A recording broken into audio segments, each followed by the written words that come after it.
Bonjour.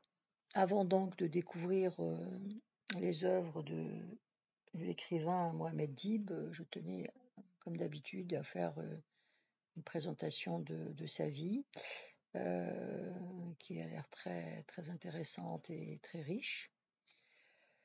Voilà, donc je me suis inspirée, comme d'habitude, de regarder un petit peu des fiches de Wikipédia, ce qu'on dit sur lui, voilà, avec des petites modifications éventuellement.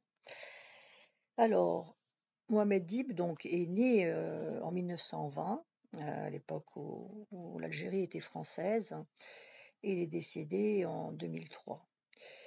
Donc c'est un écrivain algérien, et même franco-algérien, puisqu'il a la double nationalité. Il a écrit plus de 30 romans, ainsi que de nombreuses nouvelles, poèmes et ouvrages jeunesse en langue française. Son œuvre couvre l'histoire algérienne du XIXe siècle, se concentrant sur la lutte pour l'indépendance de l'Algérie. Donc, comme on a dit, il est né à Tlemcen, en Algérie, donc près de la frontière avec le Maroc, dans une famille de la classe moyenne plongée dans la pauvreté. C'était après le décès du père, effectivement.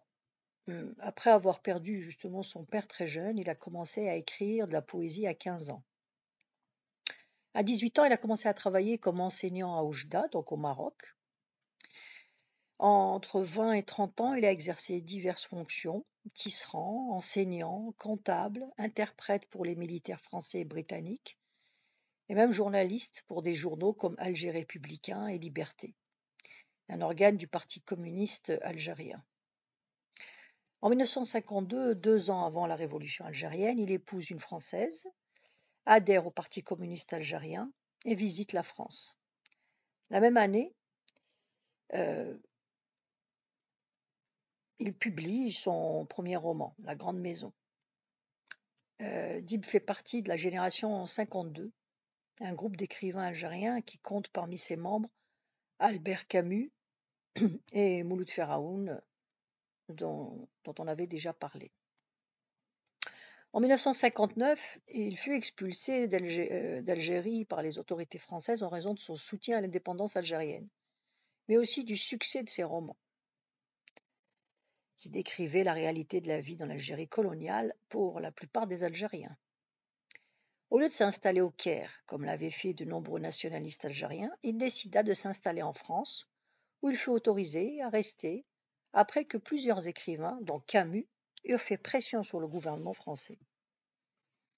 À partir de 1967, il vécut principalement à la Celle-Saint-Cloud, près de Paris. De 1976 à 1977, Dib enseigna à l'Université de Californie à Los Angeles. Il fut également professeur à la Sorbonne à Paris. Dans ces dernières années, il se rendit souvent en Finlande, où furent écrits certains de ses derniers romans. Il mourut à la Celle-Saint-Cloud le 2 mai 2003.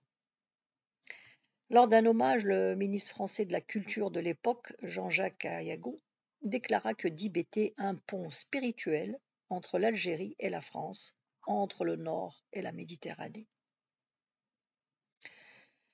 Dans son œuvre, Dib s'est attaché à faire connaître l'expérience authentique de la vie algérienne au monde entier, notamment francophone.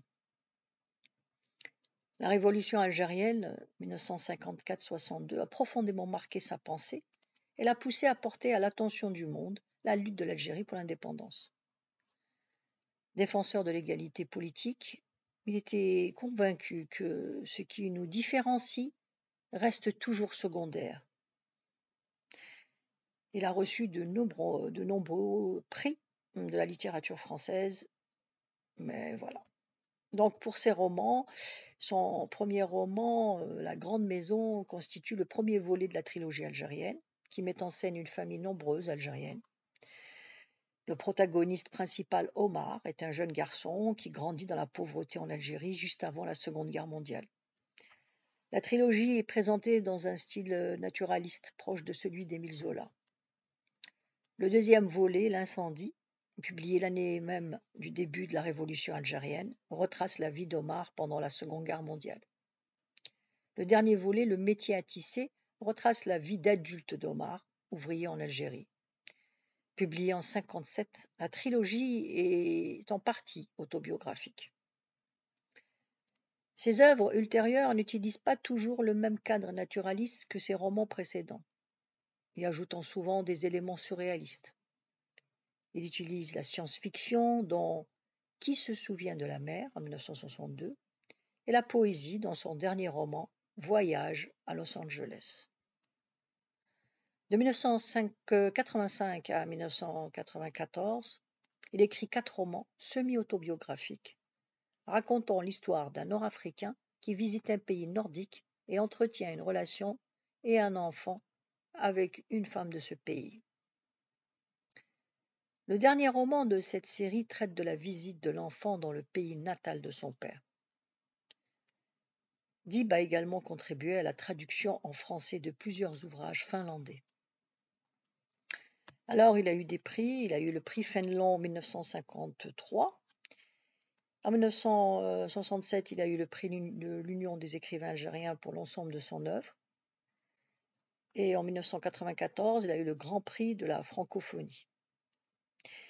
En 1998, il a obtenu le prix Mallarmé.